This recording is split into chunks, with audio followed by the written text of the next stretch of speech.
Let's now discuss some concepts which are required to study the Lagrangian formulation or Hamiltonian formulation. So for this there are basic four concepts that should be clear to you. One is constraint, then degree of freedom. In short, we will call it as DOF, that is degree of freedom. Generalized coordinates and configuration space. So first we will discuss what are constraints. So the word constraint means the restriction. So constraint means any restriction on the motion of a system. So there are particular types of motion, and these types comes due to the some limitations on that motions. That's why those come in different types. So this constraint is nothing but the restriction on the motion of a system, or it is a limit on the movement or motion of a system, and the force which is responsible for this constraint or these restrictions are known as the constraint force. It will get clear when we will discuss examples in detail. So there are few examples, that is rigid body, abacus or a particle which is placed on the surface of sphere, then the gas in the gas container. So first example is rigid bodies. So definition of rigid body itself contain the constraint or the restriction on that body. That is, rigid body means what? It will be a body of any shape, but in this body the distance between two particles is always fixed. That means what? Suppose this is M1, this is M2. So this distance between M1 and M2 will be always fixed, and these types of bodies are known as rigid body. So this restriction, that distance between two particles is constant, this is nothing but the constraint on this rigid body. Second example is abacus. So in an abacus the beads are constrained to one-dimensional motion by supporting wires. Or next example is a particle placed on the surface of solid sphere. So suppose I have placed some particle on the surface of solid sphere. So this is a solid sphere. There is no chance for this particle to go inside this sphere. Means motion of this particle is restricted on the surface of this solid sphere. Means this particle can't go inside the sphere. It should move only on the surface. So this is the limitation for this particle, and which is known as the constraint. Then another example is the gas which is filled inside the gas container. So suppose I am having a gas container in which we have filled the gas particles. So it is now closed with a seal. So this is the gas container. Now these particles are not allowed to come out of this cylinder, right? So this is the constraint on this gas particle. So motion of this gas particle is restricted in the walls, between the walls of this container. Means this particle can't move away, means can't move out of these walls. They are supposed to move only in this area. So this is allowed area for the movement of these gas particles. These gas particles can't move outside the cylinder. So this is constraint on these gas particles. Now these are the concept. This is some examples and concept of constraint. it is restriction on the motion. So there are basic two types of constraint. One is holonomic constraint and another is non-holonomic constraint. These holonomic and non-holonomic constraint are exactly opposite concept with each other. So holonomic constraint means these are the constraint that can expressed in the form of equations, or it is known as equality. So these constraints are expressed as an equation connecting the coordinates of particle, and possibly it also include time in this equation. So this equation can have the form function of r1 bar, r2 bar and so on, rn bar, and it can sometime also include time, and this will be equal to 0, means here there is equality sign. So these types of constraint which are expressible in the form of equalities or equations, these are known as the holonomic constraint.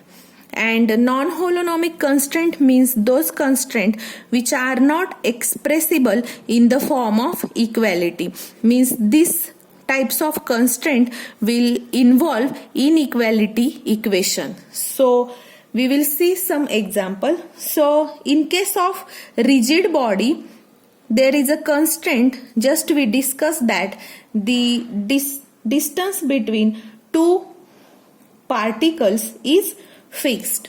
So this fixed distance will be given by a equation, let's say mod of r1 bar minus mod of r2 bar, means suppose this is position vector for particle 1 and this is position vector for particle 2. So distance between these two is difference between these two positions, that is difference of r1 bar and r2 bar, we took its mod. So this distance will be constant, let's say some constant c, and it's, let's say it's square. So this is the equation of constraint which is come in the type which is holonomic. So this I can also rearrange as, I have just taken c square on LHS. So this is also a equality. So these types of constraint which we represent in the form of equations or equality are known as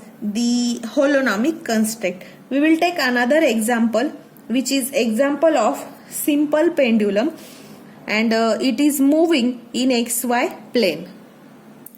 So a pendulum is nothing but we will have one thread and there is a mass attached to this thread, or a bob, we can say it is a bob. So this is mass attached to a thread. Now here there are, first we will restrict the motion of this pendulum in XY plane only, means first constraint will be z equal to 0, that is the motion should not be there in the z plane, means there will be no component of z coordinate. Whatever the motion we are going to describe, that equation of motion will only depend on x and y. The z coordinate will be 0 in that equation. So this is the first constraint for the simple pendulum moving in a XY plane. And the another restriction is this length of thread is always constant. So to represent this restriction, we will need one equation. Now suppose this path is curved path. So if we complete it, we can assume that in XY plane as a circular path. And we know the equation of circle as x square plus y square equal to that radius square. Now here length will act as a radius. So x square plus y square equals to L square. This will describe the motion which is restricted in XY plane as well as this length which will be always constant. So this whole term will represent the second constraint equation, that is length of pendulum will remain always constant. So there are two equation of constraint and these are of holonomic type. So these are two examples. Now let's see the example for non-holonomic constraint. The example is particle moving on the surface of sphere. Now this particle is not allowed to go inside this sphere, since this is a solid sphere.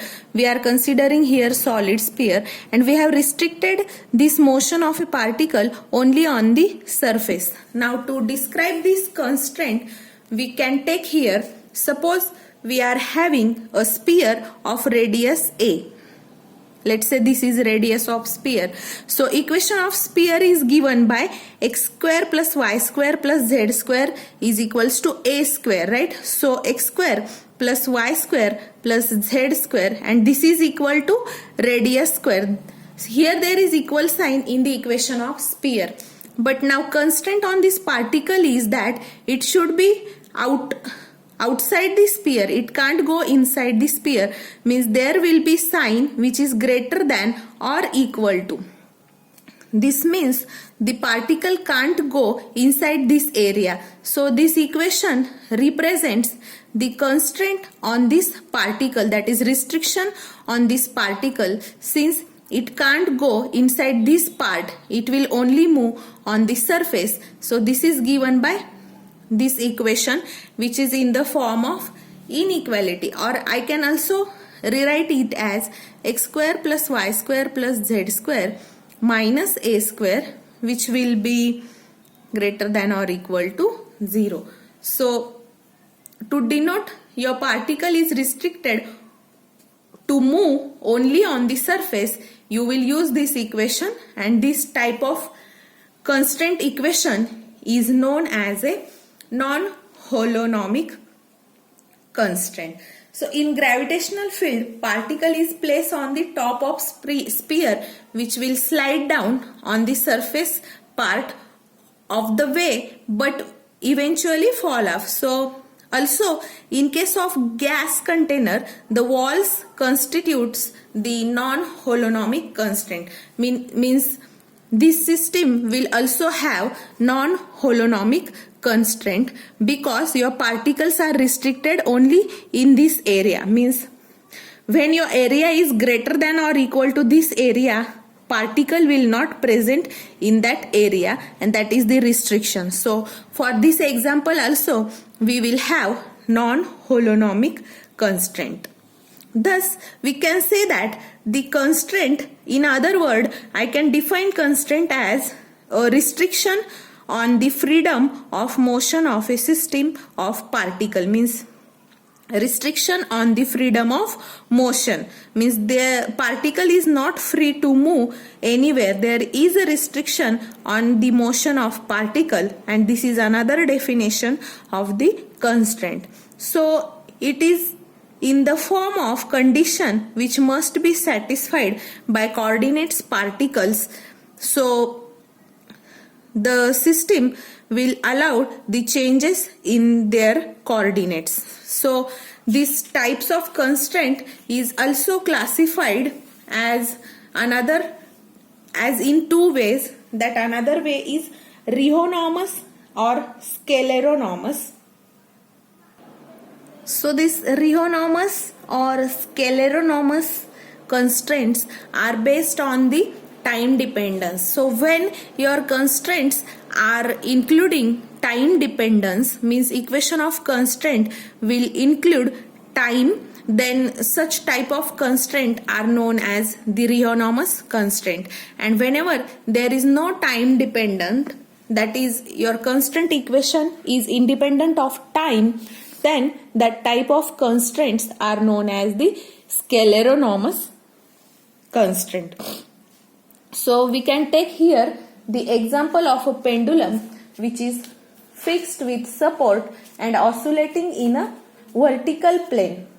So it is obviously subject to scaleronomous constraint, because if a point of support of a pendulum is given as the assigned motion, then the constraint will be rehonomous constraint. So note that if point of support is changing, say that reaction of the pendulum motion, then time dependence of the constraint enters in the equation, so it will become the reonomous, and whenever the pendulum is fixed to any rigid support, it comes to scaleronomous constraint. So this is all about the constraints and its types. Now let's discuss degree of freedom.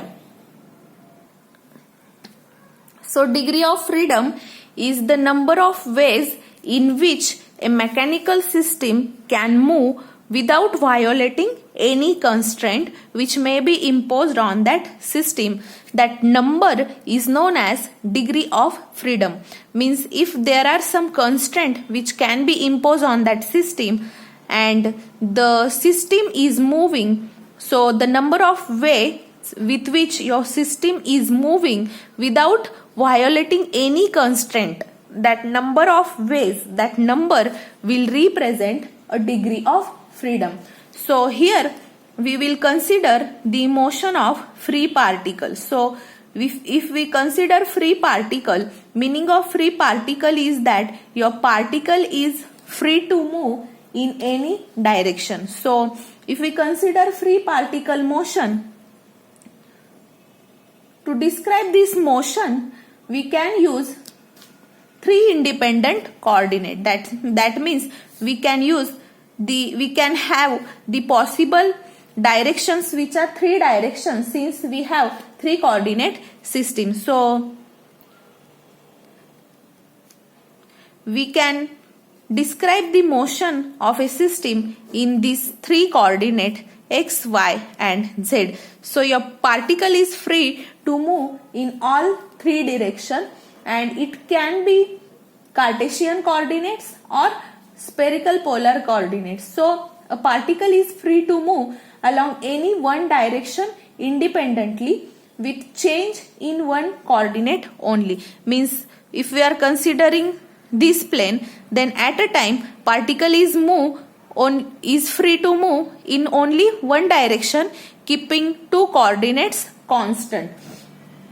So if I am having thus the particle has 3 degrees of freedom. Means particle is moving will have, that is there are 3 ways in which your particle will move. So here degree of freedom for this particle is 3 for a single particle. Okay, means I am having one particle, then this, if it is free particle, then this particle is free to move at a time along any one direction. Means it will move in 3 ways. So there are 3 ways with which your particle can move without violating any constraint. So here degree of freedom of that particle is 3. And if I am having n number of particles, then these particles, n number of particles will have 3n independent coordinates. So if we have a system of n particles with holonomic constraint expressed in k equations, means if we have k number of constraints, so k express the equations of constraints, so then all 3n coordinates are not independent coordinates. Then we may use this equation to eliminate k from these 3n coordinates. This means if there are k number of constraints, so this 3n is the independent coordinate. So we have to remove this constraint from these coordinates and we will get degree of freedom. So here this degree of freedom is given by 3n minus k. So from this independence coordinate we remove the equations of constraint and we got the degree of freedom. So these 3n minus k variables will describe this system completely, and this 3n minus k is nothing but the number of ways with which your free particle is free to move without violating this k number of constraints. So this is all about the degree of freedom. So we will discuss now generalized coordinate. So these are the minimum number of coordinates required to describe the motion of system completely at any time. These are known as generalized coordinate. Means if you have to describe any system or its equation of motion, then the minimum number of coordinates that required to you to describe that system completely at any time instant, then that number of coordinates or those coordinates are known as the generalized coordinate. So if we are having a system of n number of particles and it is three-dimensional system, so there exist the, let's say, k number of holonomic constraints. So k are the equation of constraint. So according to degree of freedom, we will have here 3n minus k degrees of freedom for this system. And also the forces of constraint are always not known to us. So this k will depend on the type of motion. So in such case, we can introduce new 3n minus k independent variables. So to introduce these independent variables, we will require 3n minus k variables. So let's take those as q1, q2, q3 up to how much? q 3n minus k. So these will be the independent variables. So to account the forces of constraint. So these variables describe systems completely and these are known as the generalized coordinate. So these independent variables can also expressed in terms of old coordinate, means I can also write this as qn, where the small n is nothing but 3n minus k, and this can be, this q's, that is independent variable, can also be expressed in terms of all old coordinates which are x, y and z. So these old coordinates can be x1, y1, z1 because we have three-dimensional system. So x2, y2, z2 and so on up to xn, yn and zn, and there will be a time also which include in these coordinates explicitly. So this x1, y1 and z1 are also expressed in terms of qn. So we generalized our coordinate xyz in terms of independent variable q1, q2 up to qn. So here I can express x1 as, which will be function of, this x1 will be function of our generalized coordinate q1, q2, q3 up to qn, and it will also include time. Similarly x2, which will be function of generalized coordinates and time, and again x3, then x2, y2 and z2 and so on. So this all can be expressed as the function of our old coordinates which are the generalized coordinate itself. So in our first lecture we described the holonomic constraint. So that function which represent it, I will call this as equation 1, and now these equations which are representing generalized coordinate, I will call this form as equation number 2. So in general, if I am having n number of Cartesian, that is our old coordinate, I can write xn as a function of new generalized coordinate q1, q2, q3 up to qn and time t. So this will be same for the x, y and z respectively. So this can be written as yn. This will be same. For zn also it will be same. And this n is nothing but 3n minus k. So this is for Cartesian coordinate system, and if we are discussing in terms of the polar coordinate, then position is represented by r.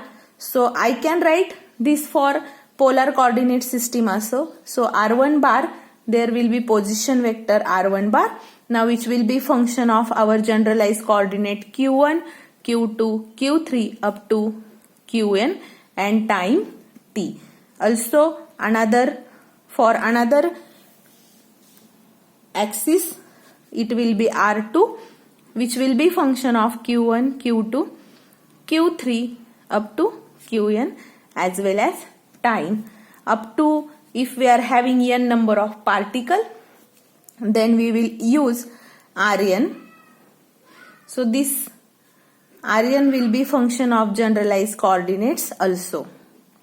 So in this way we can express our let me call this as equation 3. So in this way we can express it into the combined single vector. So if I number this as, in general I will write it as rith vector. So it will be equal to ri, and this will be qj number. J will be what? J will range from now 1 to small n, that is 3n minus k. Let me write. So this I will be range from 1 to 3 up to this capital N, and J will range from 1, 2, 3 up to small n, which is 3n minus k, that is generalized coordinates. So it is called, let me call this as equation number 4. So it is always assumed that one can also transform back from this qj set to ri set, and which is known as the inverse transformation. And this inverse transformation means I can also go from now generalized coordinate to our Cartesian coordinate, and this is known as inverse transformation. And this inverse transformation is done by using equation qj is equals to qj of, which will be analog to this only. So we will take reference, and it can be written as r1 bar, r2 bar and up to rn bar including time. Means we can transform this coordinate system into one another, our Cartesian coordinates to generalized coordinate, and generalized coordinates to Cartesian or polar coordinate. So this transformation is known as the inverse transformation. So usually the generalized coordinates which are given by now qj, so this generalized coordinates qj, unlike the Cartesian coordinates, will not divide into convenient group of 3 that can be associated together to form a vector. The variables, that is qj, may not necessarily have the dimension of length. So it can be other coordinates also, that is theta, phi. Means in generalized coordinate, this q is a general coordinate. We can't say that it is only the position. So q will only not represent position. In another system, suppose in one system q is describing the position, that is xyz in Cartesian coordinate, then this q in another system will also express theta. that is angle, or sometime it will also express the coordinate which is phi. So it will depend on the convenient quantity. So time derivative of this generalized coordinate is given by qj dot or q dot, which is nothing but dq upon dt, and if it represent position, then this derivative will represent the generalized velocity. So q is chosen according to type of system that you are studying. So this q, when we will express as a position, then its time derivative will express corresponding velocity. So it need not have only the dimension of length, it can be generalized velocity, theta, or any other coordinate. So let's consider the example of simple pendulum which is oscillating in a vertical plane, which is xy plane. So here we have considered a simple pendulum, that is a thread or a string with length L, which is attached to some mass and it is fixed to a rigid support, and that is y plane or xy plane. So this is fixed over here at this point as a origin, let's say. So here simple pendulum which is oscillating in a vertical xy plane. Now in concept of constraint, we have already discussed the constraint equations for the simple pendulum, which are z equal to 0 and x square plus y square equals to L square. So these are the constraint equation that we have written over here. Now if you observe the figure and you find cos theta and sin theta. So let me find cos theta and sin theta. So cos theta is adjacent side upon hypotenuse. Now here hypotenuse is L and the adjacent side for this theta is x. So this is adjacent side and this is the hypotenuse. So cos theta is x by L and sin theta is opposite side upon hypotenuse. Opposite side is here y and hypotenuse is L. So from this I got the generalized coordinate in terms of Cartesian coordinate, that is x is equal to L cos theta and y is equals to L sin theta.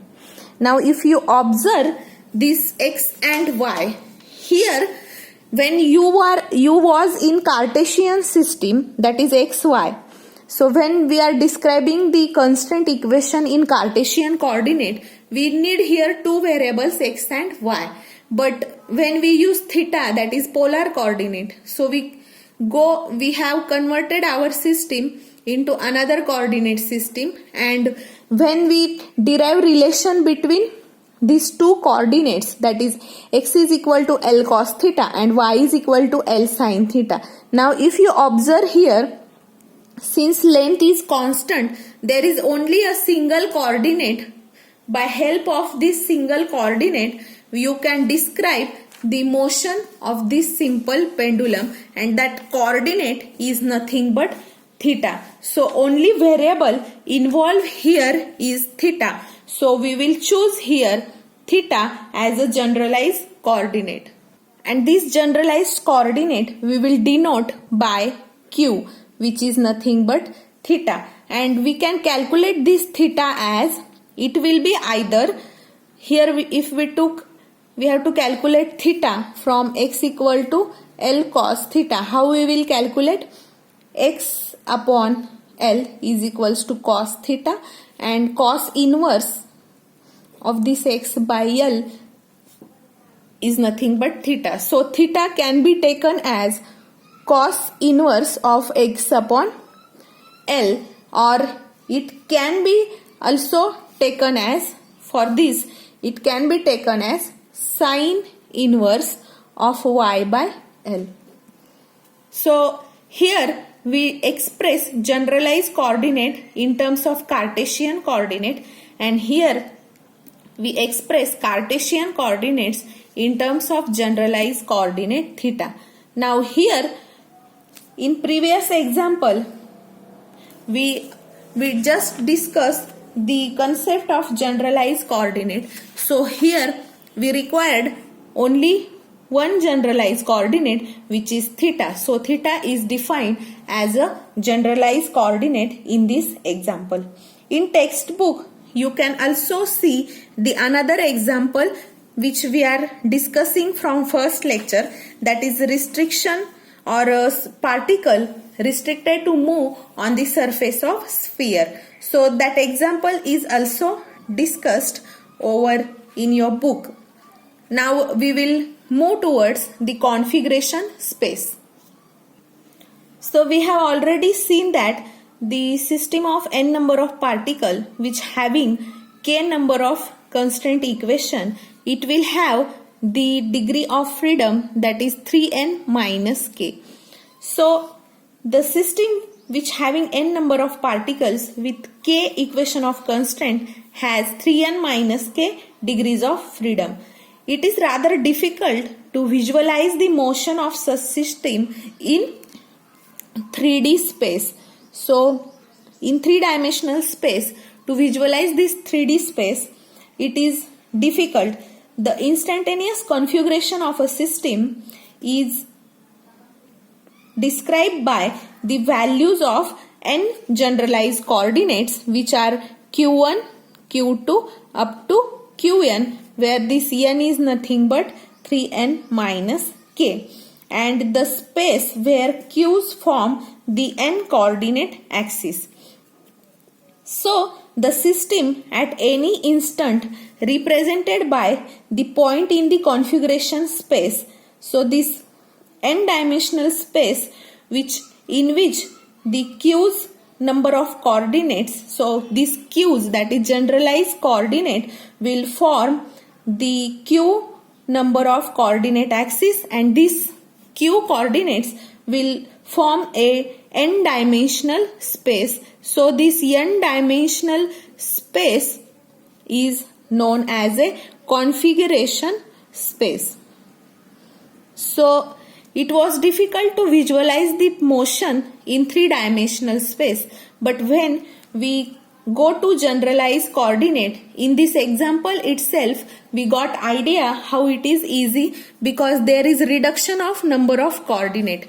In the Cartesian coordinate you need 2 coordinate at least to describe motion, but when you convert it into generalized coordinates, there is only 1 coordinate, and this coordinate will form n-dimensional space which will be less than this space. So it is easy to visualize the motion, and such n-dimensional space is known as the configuration space. And the system at any instant is then represented by a point in this configuration space, and that point is known as system point. Means point inside this configuration space is known as the system point.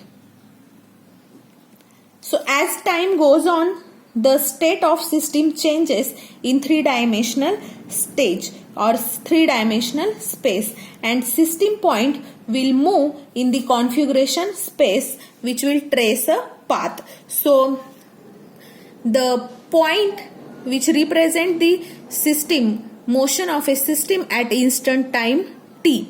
Now as this time passes in the system, this point will start to change its position in this configuration space, and this system point will trace some path, and this path, so this path in a configuration space, each point on this path in the configuration space will represent entire system configuration at some time instant t. So it must be emphasized that configuration space has no connection with 3-dimensional space. Just as generalized coordinates are not necessarily position coordinates, means here the generalized coordinate is theta. Just like this configuration space or path in a configuration space don't have any relation with the three-dimensional space. Means this concept of three-dimensional space and configuration space is completely different, and we will discuss the special point regarding this configuration space or space occupied by this generalized coordinates. So this was some concept that you should know to study the Lagrangian or Hamiltonian formulation, and in this we discuss constraints, then degree of freedom, generalized coordinate, and last configuration space. So this is end of this lecture. In next lecture we will discuss D'Alembert's principle of virtual work as well as what is D'Alembert's principle.